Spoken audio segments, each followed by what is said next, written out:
Imagine trying to hit a moving target. Right. Now imagine that target is a human being whose resting heart rate, bone structure, and literally their entire psychological framework change completely every single week. It's chaotic. Totally. You try to take their blood pressure, and they fight you because, they think the blood pressure cuff is a monster. That is the reality of pediatric nursing. It really is the ultimate diagnostic moving target. I mean, in adult medical surgical nursing, a baseline is just a baseline. Right, a resting heart rate of 70 is stable. Exactly. But in pediatrics, the normal parameters are basically constantly running away from you. If you don't know exactly what developmental phase that specific child is currently in, your assessment isn't just slightly off, it is clinically useless. And that is exactly why we are here today. So to you, the nursing student listening right now, gearing up for that daunting ATI RN pediatric nursing proctored exam, welcome to this custom-tailored deep dive. We know studying for the ATI can feel like trying to memorize the dictionary. Oh, absolutely, like drinking from a fire hose. So our mission today is to cut through all that noise. We are extracting the absolute highest yield, most testable nuggets of pediatric nursing foundations, chapters 1 through 7, plus the immunization schedule. Yeah, we're going to trace the entire biological and chronological arc of a child, from the moment they are an infant, completely dependent on their family, all the way through the absolute turbulence of adolescence. And most importantly, we're going to decode the logic behind the facts. We want to give you those aha moments so you actually understand the why. Because when you understand the mechanism behind a symptom or a developmental milestone, you don't have to rely on rote memorization anymore. Right. The multiple choice answers will just naturally make sense. Exactly. So let's start at the very beginning, chapter 1. Before you even touch a pediatric patient, you have to realize that the client isn't just the kid in the hospital. That's right. It's the entire family unit. And that is a fundamental paradigm shift from adult care. You just cannot accurately assess or treat or safely discharge a child without first decoding their home environment. I mean, the family is the single constant in that child's life. It's like treating a pediatric patient in a vacuum is like trying to fix a car's engine without knowing what kind of fuel the driver has been putting in it. You have to understand the larger system. That's a great analogy. Thanks. And for the exam, there are 3 main family theories they really love to test. First up is the family systems theory. I like to think of this one kind of like a spider web. Oh, that's a perfect visual. In the family systems theory, you view the family as one interconnected web. The key takeaway here is causality. Meaning if you pluck one string on the web, the entire thing vibrates. Exactly. A change in one member affects the whole system. So if a 3-year-old is hospitalized with asthma, it instantly impacts the parent's marriage, the siblings' schedule, the family finances, everything. Wow, yeah. Then you have the family stress theory. This one is pretty straightforward, right? Stress is just inevitable. Right. It can be an expected stressor, like bringing home a new baby, or an unexpected one, like a sudden leukemia diagnosis. The theory argues that what actually matters isn't the stress itself, but how the family adapts to it. Got it. And the third is developmental theory, which basically says families change in predictable, consistent stages over time. Like how they function when their oldest child is an infant directly dictates how they'll function when that child is a teenager. Exactly. But understanding the family structure is only half the battle. You also have to assess how they parent. The ATI text outlines 4 main parenting styles, and I'm telling you, this is a massive area for test questions. Okay, so I always thought assessing parenting styles felt a little, judgmental. Like we are nurses, not family therapists. Why do we need to put a label on how a mom or dad runs their own house? It's not about judgment at all. It's entirely about clinical strategy. Identifying a parenting style dictates exactly how you provide discharge teaching and anticipatory guidance. Let's look at the extremes first. First, you have the authoritarian parent. This is dictatorial, like, you cannot watch television tonight because I said so.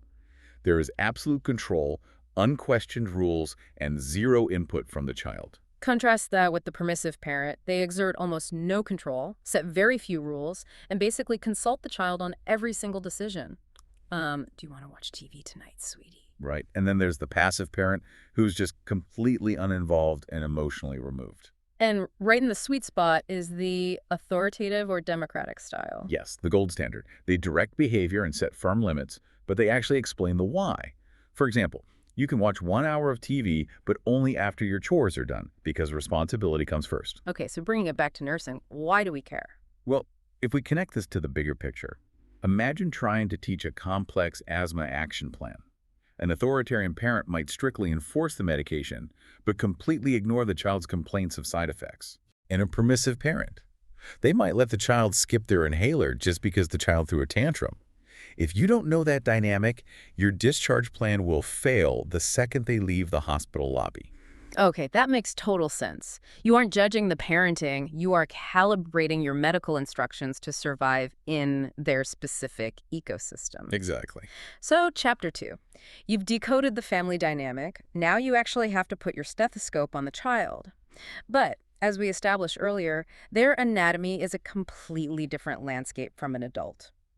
Let's talk vital signs, because they have this wild inverse relationship as children age. They really do.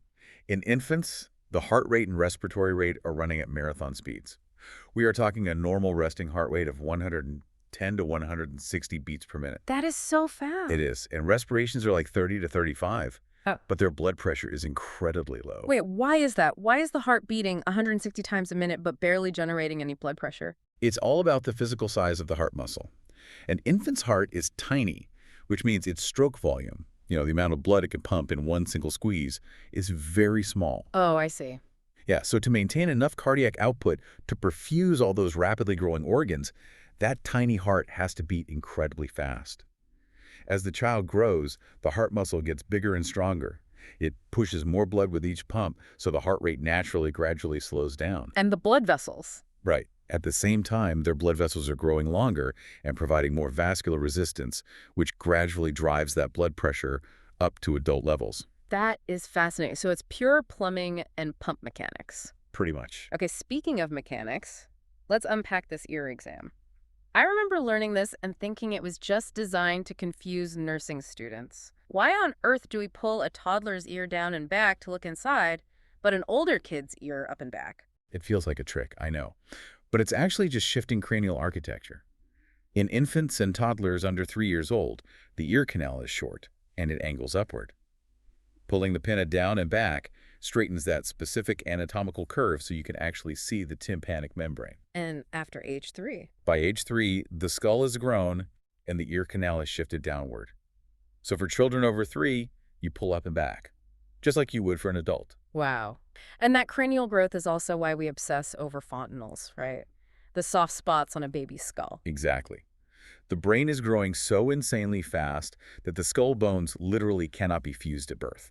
They need room. The posterior fontanelle, that smaller one at the back of the head, closes fairly quickly, usually by 6 to 8 weeks of age. Okay, 6 to 8 weeks for the back. Right. But the anterior fontanelle, that larger diamond-shaped one right on top, that stays open much longer, usually closes between 12 to 18 months. And while that brain is growing beneath those fontanelles, we check their infant reflexes to make sure the neurological wiring is, connecting properly. Yes, the primitive reflexes. But honestly, some of these seem so random, like the Babinski reflex, where you stroke the bottom of a baby's foot and their toes fan outward and upward. Why do we even care if a baby fans their toes? What does that actually tell us clinically? It tells us about myelination. Insulation. Exactly.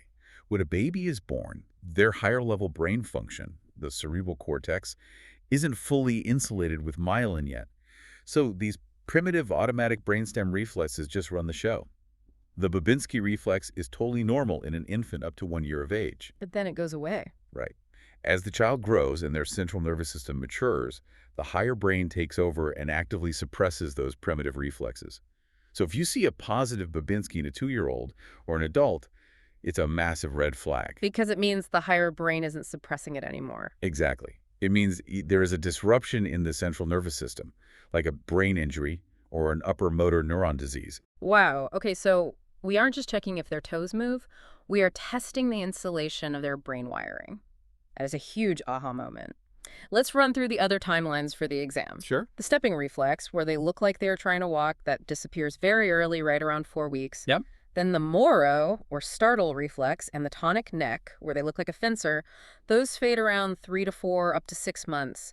And the plantar grasp, where their toes curl downward, lasts until about 8 months. And understanding these timelines is absolutely crucial for your exam strategy. If you approach an 8-month-old and they start screaming and clinging to their mother, you might be tempted to select an exam answer about pain management or a behavioral issue. Which is a trap. Total trap. Don't Right. fall for it. That is stranger anxiety, and at 8 months, it is a perfectly healthy, normal developmental milestone. You don't label them an uncooperative or bad patient. You just adapt. You act quickly, be firm but calm, and use parent-assisted positioning. Okay, so moving into chapters 3 and 4. The infant survives year 1. Their brain is myelinated, their fontanelles are closing. Let's look at the rapid rise, the sheer biological explosion that takes place as they transition into toddlerhood.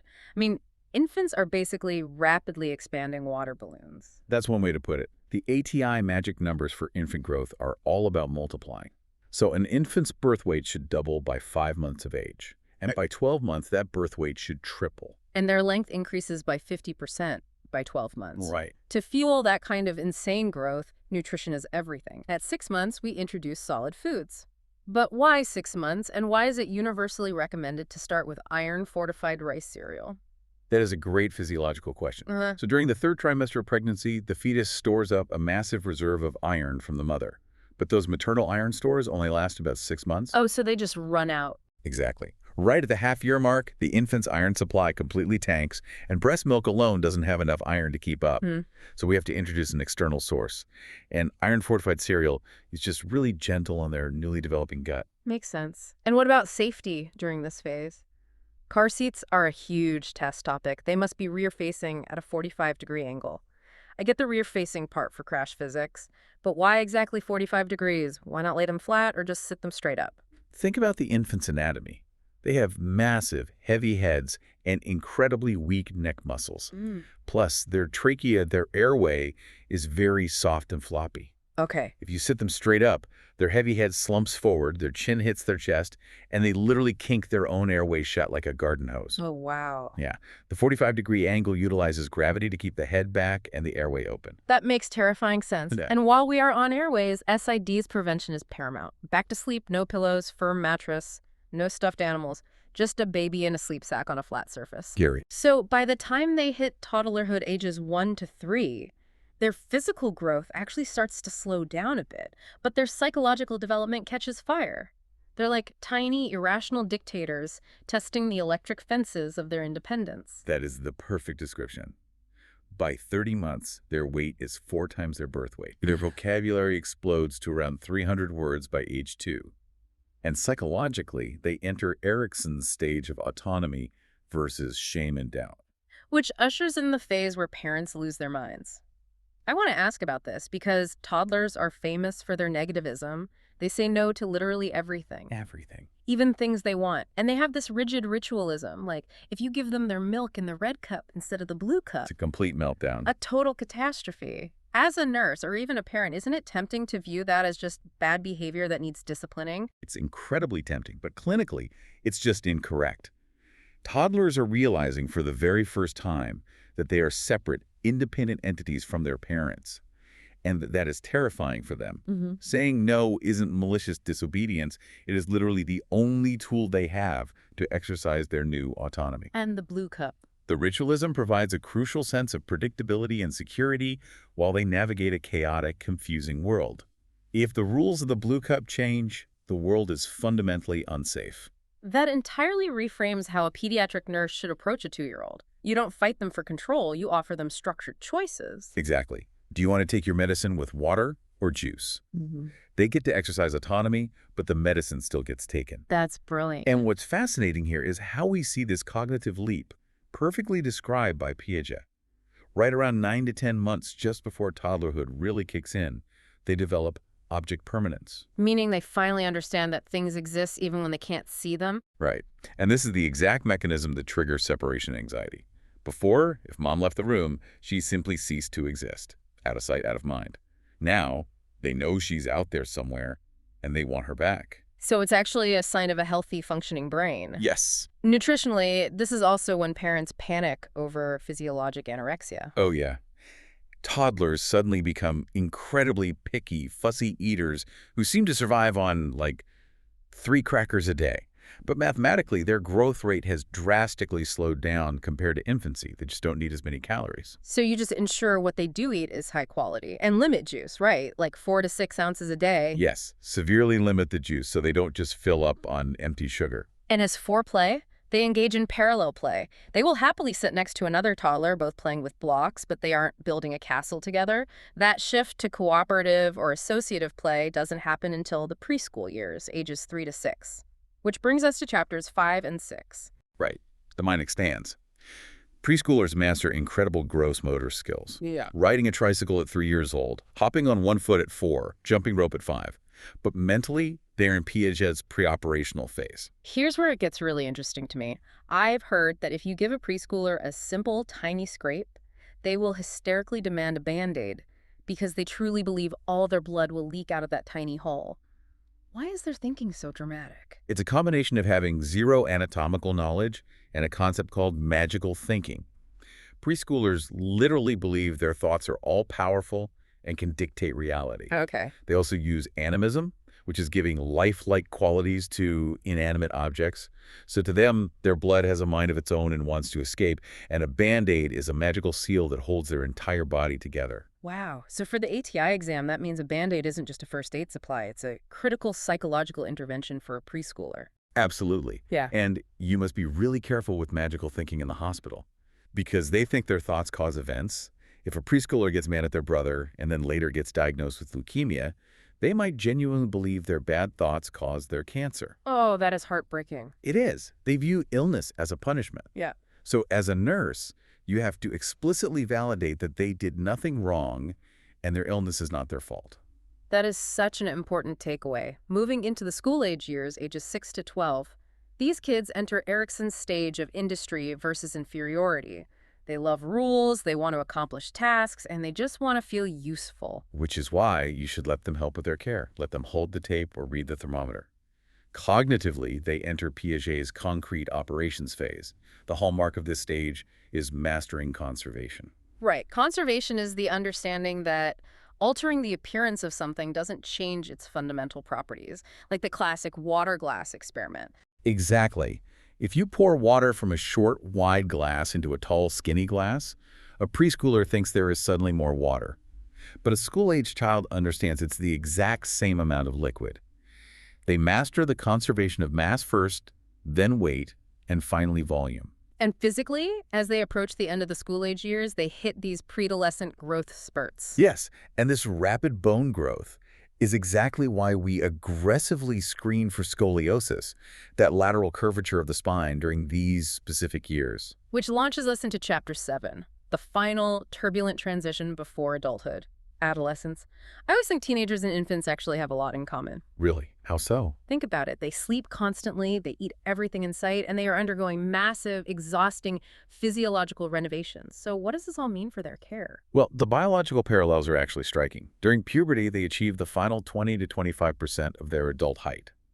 For girls, you can expect skeletal growth to stop about 2 to 2.5 years after menarche. And to fuel that final massive growth spurt, their sleep needs actually increase, right? Yes, sleep needs go up, and their metabolism runs red hot, which makes them incredibly vulnerable nutritionally. Yeah. You absolutely cannot put a growing teenager under severe caloric restriction. Right, because this rapid physical change, combined with the psychological stress of Erikson's identity versus role confusion, makes them highly susceptible to eating disorders, both undereating like anorexia and overeating leading to obesity. Exactly.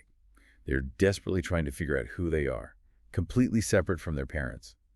And their peer group basically becomes their entire world. And I think sometimes we brush off peer pressure as just, high school drama, but in nursing, peer pressure is a medical issue, isn't it? This raises an important question about how we communicate with teens. It's a deadly serious medical issue. Imagine a diabetic teenager who suddenly stops checking their blood sugar or taking insulin at school because they don't want to look different from their friends. Oh. Yeah. If you don't involve the adolescent directly in your care planning, if you just talk to their parents like they are still a toddler, you create massive feelings of powerlessness. You must give them privacy, speak to them directly, and negotiate care plans that actually fit into their social reality. Okay, we are in the home stretch, and we have to tackle the ultimate ATI monster, the immunization schedule. The alphabet soup. Seriously. Looking at the CDC slides is overwhelming. DTaP, RV, IPV, what are we actually doing to these kids? Let's demystify it. Let's break down the heavy hitters you need to know. Starting at 2, 4, and 6 months, infants get a massive cocktail. DTaP, which protects against diphtheria, tetanus, and pertussis. That's whooping cough, which is fatal to tiny airways. Okay. They get RV or rotavirus to prevent severe diarrheal dehydration. IPV is the inactivated polio vaccine, plus Hib and PCV, which protect against devastating pneumococcal pneumonias and meningitis and hepatitis B. Okay, so that's the 2, 4, 6-month block. But then right at the 12 to 15-month mark, we suddenly introduced the live vaccines. MMR for measles, mumps, rubella, and the varicella vaccine for chickenpox. Why do we wait a whole year for those?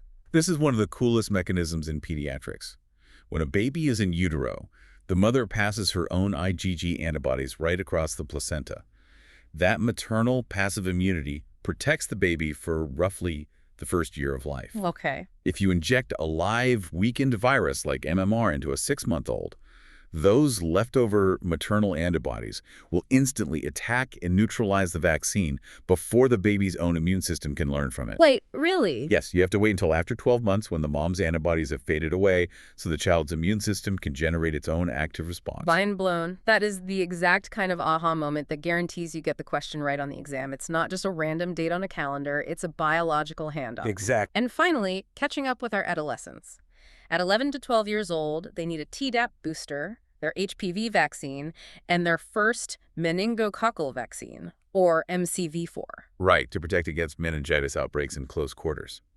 And they will need a booster for that meningococcal vaccine later, around 16 to 18 years old, right before they head off to live in college dorms or enter the workforce. Okay, take a deep breath. You have just absorbed a massive, comprehensive synthesis of pediatric nursing foundations.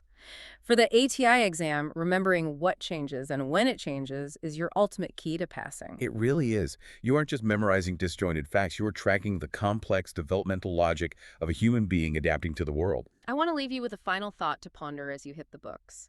The term pediatric nursing is actually a massive misnomer. You aren't studying one medical specialty. You are studying 5 entirely distinct specialties: infant, toddler, preschool, school age, and adolescent, all masquerading under one name. A 2-month-old and a 16-year-old are practically different species biologically, anatomically, and psychologically. As you sit for your proctored exam reading through those complex, tricky scenarios, I challenge you to pause on every single question and ask yourself, which exact species of child is this question asking me to treat? Because if you try to tailor a suit for a sports car using the measurements of a bicycle, nothing is going to fit. You've got this. Good luck.